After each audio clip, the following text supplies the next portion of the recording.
இன்னைக்கு நம்ம பார்க்க போகிறது எண்ணெய்வு கொக்கி. சரிங்களா? அத்தியாயம் 14. அத்தியாயம் 14 வந்து எண்ணெய்வு கொக்கி தான் நம்ம வந்து பார்க்க போகிறோம். சரிங்களா? எண்ணெய்வு கொக்கி வந்து என்ன சொல்லியிருக்கிறாங்க? எண் கொக்கி என்பதற்கு சிறிய கொக்கி நேர்கோடுகளுக்கு அவற்றின் கடைசியில் வலது வாட்டமாக. சரிங்களா?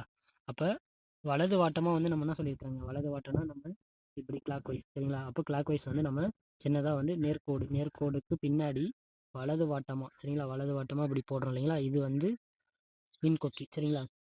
அடுத்து வந்து என்ன சொல்லியிருக்காங்க பாருங்க. எண் என்பதற்கு சிறிய கொக்கி வளைவு கோடுகளுக்கு அவற்றின் கடைசியில் வளைவின் உட்புறம் சேர்த்து எழுதப்படும். சரிங்களா? இப்போ இங்கே வந்து என்னன்னா வளைவு கோடு. முன்ன பார்த்தது நேர்கோடு.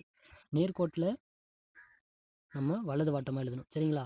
அப்போ இங்கே வந்து வளைவு கோட்டில் வந்து என்ன எப்படின்னா அதோட கடைசியில் வளைவின் உட்புறமாக வந்து நம்ம எழுதணும். சரிங்களா? வளைவின் உட்புறமாக. சரிங்களா? இப்போ வளைவு கோடு வந்து எக்ஸாம்பிளுக்கு வந்து மீன்னு சொல்லியிருக்காங்க. சரிங்களா? அப்போ மீனில் வந்து நம்ம என்ன பண்ணுறோம் அப்படின்னா மா இன். சரிங்களா? Third place. இது உள்ள உட்புறமாக. சரிங்களா? வெளியே கிடையாது, உட்புறமாக வந்து எழுதுறோம் இல்லைங்களா? இதுதான் வந்து என்னென்னா வளைவு கோட்டில் வந்து இன் கொக்கி. சரிங்களா? அடுத்தது யூ கொக்கி. யூ கொக்கின்றது என்னென்னா யூ என்பதற்கு சிறிய கொக்கி நேர்கோடுகளுக்கு அவற்றின் கடைசியில் இடது வாட்டமாக. சரிங்களா? இங்கே வந்து என்ன சொல்லியிருக்காங்க? இடது வாட்டமாக. இப்போ வந்து நம்ம முன்ன பார்த்தது வலது வாட்டம். சரிங்களா? இன் கொக்கி வலது வாட்டம், யூ கொக்கி வந்து நம்ம இடது வாட்டமாக வந்து போடணும். சரிங்களா? இப்போ எக்ஸாம்பிளுக்கு வந்து ராவுன்னு சொல்லியிருக்காங்க. அப்போ ராவுன்றப்ப ரா, இவ்வுன்றப்ப இடது வாட்டம் சொல்லியிருக்காங்க. இடது வாட்டம்னா இப்போ இந்த பக்கம். சரிங்களா? அதே இன் கொக்கினா ரா இன் இப்படி. சரிங்களா? என் கொக்கி இந்த பக்கம், யூ கொக்கி இந்த பக்கம். சரிங்களா? அந்த மாதிரி யூ கொக்கி எங்கெங்கே வருதோ அங்கே எல்லாமே இடது வாட்டமாக வந்து நம்ம யூஸ் பண்ணணும். சரிங்களா? அடுத்த ரூல்ஸ் என்ன சொல்லியிருக்காங்க அப்படின்னு பார்க்கலாம். இன் என்பதற்கு சிறிய கொக்கி வளைவு கோடுகளுக்கு அவற்றின் கடைசியில் வளைவின் உட்புறம் சேர்த்து எழுதப்படுவதால் வளைவு கோடுகளுக்கு பின் இவ் வந்தால் கொக்கியின்றி முழுவதுமே எழுதப்படும். சரிங்களா? அப்போ என்ன சொல்லியிருக்காங்க? இன்னுக்கு வந்து நம்ம உட்புறமாக வந்து வளைவு கோடுகளுக்கு வந்து எழுதுறதால யூ கொக்கி வந்து நம்ம என்ன பண்ணுறோம் அப்படின்னா உட்புறமாக எழுதுறதில்ல. நான் இங்கே இன்னுக்கு தான் நம்ம என்ன பண்ணுறோம்னா உள்ளே கொக்கி போட்டிருக்கிறோம். சரிங்களா? நாவுக்கு இன்னும் கொக்கி போடுறதால இங்கே வா கொக்கி வர்றது வா வந்துச்சு அப்படின்னா வா வந்து நம்ம என்ன பண்ணால் ஃபுல்லாக தான் எழுதணும். நா வி நம். சரிங்களா? அப்போ நவீனம்ன்றப்ப நீங்கள் வந்து இப்படி தான் வந்து எழுதி ஆகணும். சரிங்களா? அடுத்து லவங்கம்ன்ற ஒரு எக்ஸாம்பிள் கொடுத்துருக்குறாங்க பாருங்கள். ஒரு வார்த்தையின் கடைசியில் உயிரொலி வந்தால் உயிர்க்குறியை போட கடைசியில் ஒரு கோடு இருக்க வேண்டியது அவசியம். சரிங்களா? ஒரு வார்த்தையில் வந்து கடைசியில் வந்து உயிரொலி வந்துருச்சு அப்படின்னா உயிர்க்குறியை வந்து நம்மளுக்கு போடுறதுக்கு வந்து ஒரு கோடு வந்து கடைசியில் இருக்கணும் அப்படின்றாங்க. சரிங்களா? அதனால் கடைசியில் இன் இவ்வோடு உயிரொலி சேர்ந்து விட்டால் கொக்கியை உபயோகப்படுத்தாமல் முழுசுமே வந்து எழுதணும்னு சொல்கிறாங்க. இப்போ எக்ஸாம்பிளுக்கு வந்து உங்களுக்கு சொன்னால் புரிஞ்சிடும். இப்போ தேன் அப்படின்னு இருக்குது அப்படின்னா நீங்கள் வந்து தேன்ன்றதை வந்து நீங்கள் என்ன பண்ணணும் கொக்கி போட்டு எழுதிக்கலாம். இப்போ தேன்றதை தேன். ஓகேங்களா? ஆனால் வந்து தேனியில் வந்து வவல் வந்திருக்கு. சரிங்களா?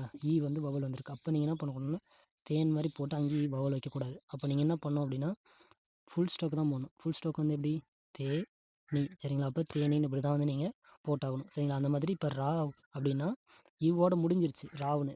ஆனால் வந்து ரா இப்போ ரவின்னு இருக்குன்னு வச்சுங்களேன். ரவின்றதில் ரா இங்கே வந்து நீங்கள் வைக்கக்கூடாது வவல். ரவி அப்படின்னு வந்து வவல் வச்சுட்டு இது பண்ண முடியாது. நீங்கள் அப்போ என்ன பண்ணணும் அப்படின்னா பின்னாடி உயிரொலி வந்துச்சு அப்படின்னா ரா வி ஃபுல் ஸ்டாக் தான் வந்து நீங்கள் என்ன பண்ணணும் யூஸ் பண்ணணும். சரிங்களா? அதுதான் சொல்லியிருக்காங்க. அடுத்தது ராவுக்கு பின் இன் வந்தால் எழுதும் வாக்கு கருதி பெரும்பாலும் மேற்கோடு ரா தான் எழுதப்படும். சரிங்களா? அப்போ ராவுக்கு பின்னாடி வந்து இன் வந்துச்சு அப்படின்னா மேக்ஸிமம் வந்து நம்ம எங்கேயுமே என்ன பண்ணணும் இன் கொக்கி போடுறதால நம்ம அப்வேர்டு தான் வந்து யூஸ் பண்ணுறோன்றாங்க. சரிங்களா? அதாவது மேற்கோடு ரா, கீழே இருக்கிற ரா வந்து யூஸ் பண்ணுறதில்ல அப்படின்றாங்க. இந்த ரா வந்து யூஸ் பண்ணுறதில்ல, இந்த ரா தான் வந்து யூஸ் பண்ணுறோம் அப்படின்னு சொல்லியிருக்காங்க. சரிங்களா? இப்போ எக்ஸாம்பிளுக்கு வந்து மாறன் இல்லை பேரன் இருக்குன்னா கூட பே இது வந்து யூஸ் பண்ணுறதில்ல. நம்ம எது யூஸ் பண்ணுறோம் அப்படின்னா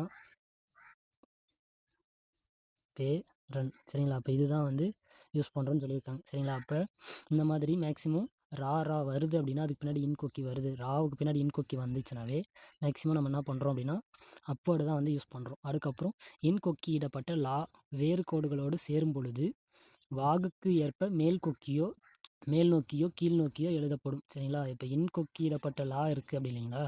அது வந்து கோடோடு சேர்த்து எழுதும்போது அதுக்கு வந்து வாகுனா நம்ம கம்ஃபர்டபுள் இருக்குது இல்லைங்களா எழுதுறதுக்கு எது வந்து வாட்டமாக இருக்குது சொல்லுவாங்க. அந்த வாகு வந்து பார்த்து தான் வந்து மேல் கொக்கியோ கீழ் கொக்கியோ வந்து யூஸ் பண்ணுறான்றாங்க. எக்ஸாம்பிளுக்கு வந்து பாலன்றதில் மேல் கொக்கி வந்து கம்ஃபர்டபுளாக இருக்குது. சரிங்களா? எழுதுறதுக்கு.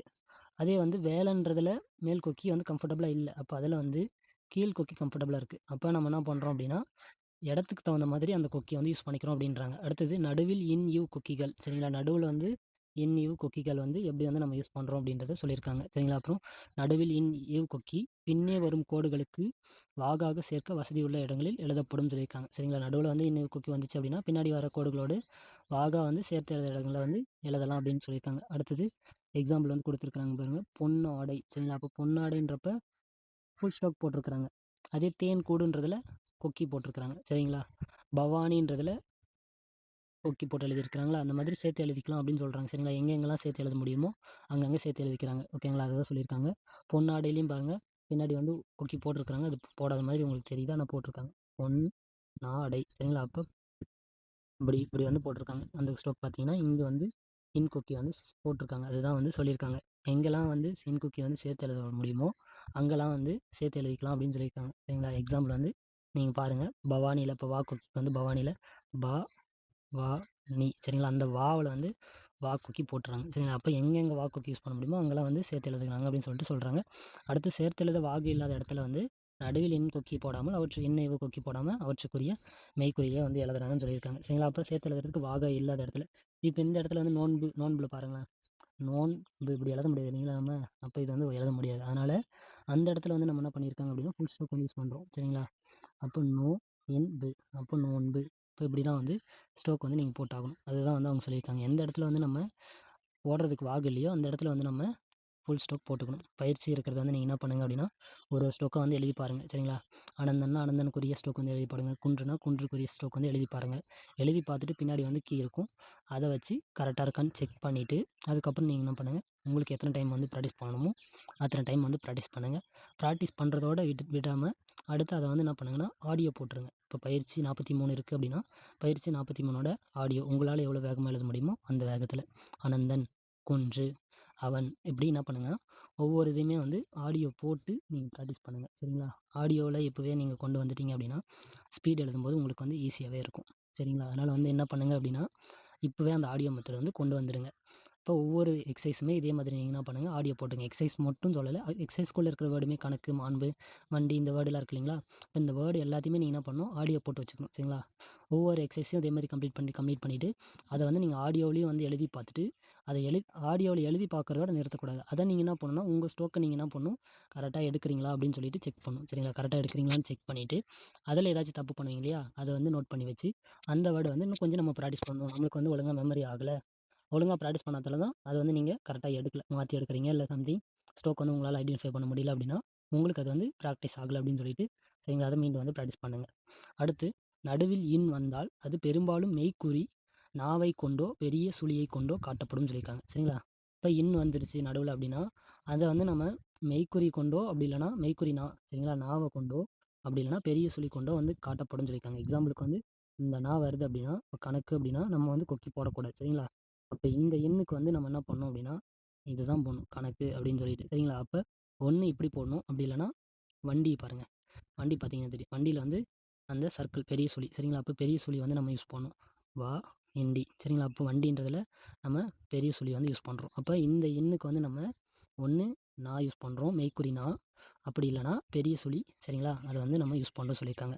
அடுத்தது ஆனால் வாகாக எழுதுவதை உத்தேசித்தும் நீளமாக போகும் குறித்தொடரை சுருக்குவதற்கும் இன் கொக்கியே இன் என்பதை குறிக்கும் நடுவில் சில இடங்களில் இருந்தாலும் பெரிய ஸ்ட்ரோக் வருது ஒரு வேளை அப்படின்றப்ப அந்த இடத்துலலாம் வந்து நம்ம என்ன பண்ணுறோம் அப்படின்னா இன் கொக்கியை யூஸ் பண்ணுறோம் அப்படின்னு சொல்கிறாங்க. நாவுக்கே இன் கொக்கியை யூஸ் பண்ணுறோம். மேலே என்ன சொன்னோம், இந்த இன்னுக்கு வந்து மெய்க்குறி வந்து யூஸ் பண்ணக்கூடாது, சரி கொக்கி வந்து யூஸ் பண்ணக்கூடாது, அதோட மெய்க்குறி நாவே தான் யூஸ் பண்ணணும்.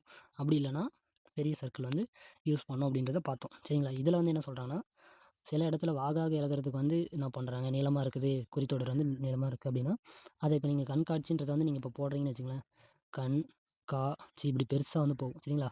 இப்போ இந்த மாதிரி பெருசாக போகிற இடத்துலலாம் வந்து நம்ம என்ன பண்ணக்கூடாதுன்னா இந்த மாதிரி யூஸ் பண்ணக்கூடாது. யூஸ் பண்ணக்கூடாதுன்னு இல்லை, அது பெருசாக போகுதுன்றதுக்காக தான் வந்து என்ன பண்ணுறாங்க அப்படின்னா இந்த கொக்கியை வந்து போட்டு சின்னதாக முடிஞ்ச வரையும் சின்னதாக வந்து எழுதிக்கலாங்க. சரிங்களா? முடிஞ்ச வரையும் நம்ம ஸ்டோக் வந்து எலிஜிபிளாக இருக்கணும். சரிங்களா? அதேமாதிரி சின்னதாக இருக்கணும். சரிங்களா? நம்மளுக்கு வந்து புரிகிற மாதிரி இருக்கும். ஈஸியாக வந்து நம்ம ஸ்டோக் வந்து ஐடென்டிஃபை பண்ணுற மாதிரி இருக்கணும். நம்ம பெருசாக வந்து எழுத நம்மளுக்கு வந்து இன்னும் கொஞ்சம் இதாக இருக்கும். சரிங்களா? ஷார்ட் ஹேண்டுன்றதே நம்ம வந்து சுருக்கி எழுதுறதுக்கான எடுத்துகிட்டு வந்தது தான். அடுத்தது வந்து 2 கோடுகளுக்கு இடையே தா வந்தால் தாவை அடுத்து வருகின்ற நேர்கோட்டின் ஆரம்பத்தில் அதற்குரிய பெரிய கொக்கி எழுதப்படும் சொல்லியிருக்காங்க. சரிங்களா? அப்போ 2 கோடுகளுக்கு இடையில வந்து தா வந்துச்சு அப்படின்னா அடுத்து வருகிற நேர்கோட்டு ஆரம்பத்தில் அந்த தாவுக்குரிய நம்ம பெரிய கொக்கி வந்து சேர்த்து எழுதுன்னு சொல்கிறாங்க. சரிங்களா? இப்போ எக்ஸாம்பிளுக்கு வந்து பாதகம். சரிங்களா? பா இருக்கு. சரிங்களா? என்ன இருக்குது? பா இருக்குது, கா இருக்குது. சரிங்களா? கா இம். சரிங்களா? அப்போ பா த. சரிங்களா? அப்போ த வருது. த வந்து அதுக்கான கொக்கி வந்து நம்ம இந்த இடத்துல வந்து நம்ம சேர்த்து எழுதணும்னு சொல்கிறாங்க. இப்போ 2 கொக்கி இருக்கு, 2 ஸ்ட்ரோக் இருக்குது அப்படின்னா, தா வருது அப்படின்னா தாவுக்குரிய ஸ்ட்ரோக் வந்து இப்போ கைத்திறன் இருக்குது. கைத்திறனில் நம்ம என்ன பண்ணணும்னா தா வந்து இப்போ வருது. தாவுக்கான கொக்கி வந்து ஆட் பண்ணிவிட்டு நம்ம எழுதணும் அப்படின்னு சொல்லிட்டு சொல்கிறாங்க. அப்போ கை தி தி ரன். சரிங்களா? அப்போ கைத்திறன்றது இப்படி தான் வந்து நீங்கள் எழுதியாகணும். ஆனால் வாகாக எழுதுவதை உத்தேசித்தும் நீளமாக போகும் குறித்தொடரை சுருக்குவதற்கும் நேர்கோடுகளுக்கு பின் தா வந்து அவற்றை தொடர்ந்து உடனே வளைவு கோடுகள் வந்தால் நடுவில் வரும் தா என்பதை குறிக்க நேர்கோடுகளின் கடைசியில் இடது வாட்டமாக போடும் வாவுக்குரிய சிறிய கொக்கியே எழுதப்படும். சரிங்களா? அப்போ நம்ம தா தான் வந்து யூஸ் பண்ணணும்னு சொல்லியிருந்தாங்க. ஆனால் நம்ம குறித்தொடர் வந்து சின்னதாக எழுதுறதுக்கும் வாகா எழுதுறதுக்கும் உத்தேசித்து என்ன பண்ணுறாங்க அப்படின்னா, வா இருக்கு இல்லைங்களா? வாவையே வந்து என்ன பண்ணுறாங்க அப்படின்னா தாவுக்கும் யூஸ் பண்ணுறோம். சரிங்களா? வா கொக்கியவே வந்து தாவுக்கும் யூஸ் பண்ணுறோம் அப்படின்னு சொல்லிட்டு சொல்லியிருக்காங்க. இப்போ எக்ஸாம்பிளுக்கு வந்து போதனை.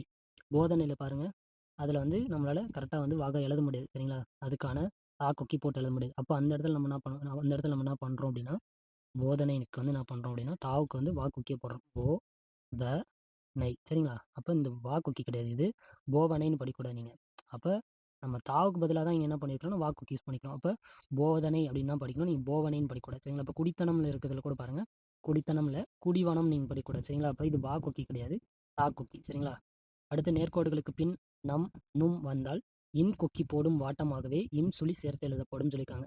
நேர்கோடுகளுக்கு பின்னாடி வந்து நும்மோ இல்லை நம் அப்படின்ற சவுண்டு வந்துச்சு அப்படின்னா இன் கொக்கி போடும் வாட்டமாகவே நம்ம என்ன பண்ணுறோம் அப்படின்னா இன் சுழி வந்து சேர்த்து எழுத போடுறோம். சரிங்களா? இப்போ எக்ஸாம்பிளுக்கு வந்து பிரகடனம். பிரகடனம் அப்படின்ற இடத்துல சரிங்களா? அப்போ பின்னாடி பக்கமாக நம்ம வந்து சேர்த்து எழுதுறோம். அதுதான் சொல்லியிருக்காங்க. இருப்பினும் பாருங்க, இருப்பினும் வந்து பெரு தி நம். சரிங்களா? அப்போ நம்மை நும் இந்த மாதிரி நும் இருப்பினும் நும் வந்துருக்குங்களா? அப்போ நும்க்கு வந்து நம்ம என்ன பண்ணுறோம் அப்படின்னா வா இது நா கொக்கி எந்த பக்கம் போடுறோமோ அந்த கொக்கியிலேயே இம் கொக்கி வந்து சேர்த்து எழுதுறோம் அப்படின்னு சொல்லிட்டு சொல்கிறாங்க. சரிங்களா? இப்போ அடுத்து பாருங்கள், கடினம் சிக்கனம் எக்ஸாம்பிள் கொடுத்துருக்காங்க பாருங்கள். மும் சேர்ந்தால் சிறிய சுழி பெரிதாக எழுதப்படும். சரிங்களா? அப்போ அது கூட இப்போ நம் நும்னு பார்த்தோம் இல்லைங்களா? அந்த நம் நும் கூட மும்மும் சேருது அப்படின்னா அது கூட நம்ம பெரிய சுழி வந்து போடுறோம் அப்படின்னு சொல்லிட்டு சொல்லியிருக்காங்க. சரிங்களா? சிறிய சுழி பெரிதாக எழுதப்படும் அப்படின்னு சொல்லிட்டு சொல்லியிருக்காங்க. இப்போ எக்ஸாம்பிளுக்கு வந்து கடினம். கடினம்ன்றதுக்கு நம்ம இப்படி போட்டோம். சரிங்களா? அது வந்து சின்ன சுழி கடினம்ன்றதுக்கு.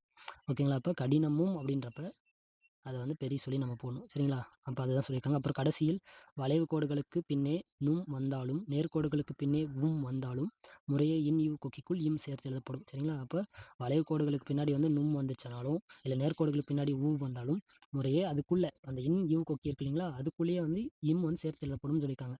அப்போ எக்ஸாம்பிளுக்கு வந்து அவனும். அவன்னா அப்படி எழுதுறோம். சரிங்களா? அவனும்ன்றப்ப அவனும் அதுலேயே வந்து மா கொக்கி வந்து சேர்த்து எழுதுறோம். சரிங்களா? இப்போ அதே மாதிரி போகவும் அப்படின்றப்ப பாருங்களேன், மிகவும். மிகவும் அப்படின்றதுல மிக வா வந்திருக்கு, வந்துச்சு அப்படின்னா மிகவும் அதிலே சரிங்களா? அப்போ இம் கொக்கி அதிலே சேர்த்து எழுதணும் அப்படின்றத சொல்லியிருக்காங்க. அடுத்து கடைசியில் இன் கொக்கியிடப்பட்ட அல்லது நம் அல்லது நும் சுழியிடப்பட்ட வார்த்தைகளுக்கு பின் பன்மை விகுதியாக கல் வந்தால் கொக்கி அல்லது சுழியிடப்பட்ட கோடுகளுக்கு வெளியே ஒட்டினார் போல ஒரு சிறு கோடு எழுதப்படும். சரிங்களா? இப்போ கொக்கியோ இல்லை சின்ன கோடோ போட்டு நம்ம என்ன பண்ணிக்கலாம்னா அந்த கல் விகுதியை காமிச்சிக்கலாம்னு சொல்கிறாங்க. நும்மோ இல்லை நம்மோ வர இடத்துல. இப்போ நலன்கள் அப்படின்ற இடத்துல பாருங்கள், நலன்களில் என்ன பண்ணியிருக்காங்க, இது நலன். நலன்களுக்கு வந்து கல் வந்து சின்ன கோடு போட்டு கல் வந்து காமிச்சிருக்காங்க.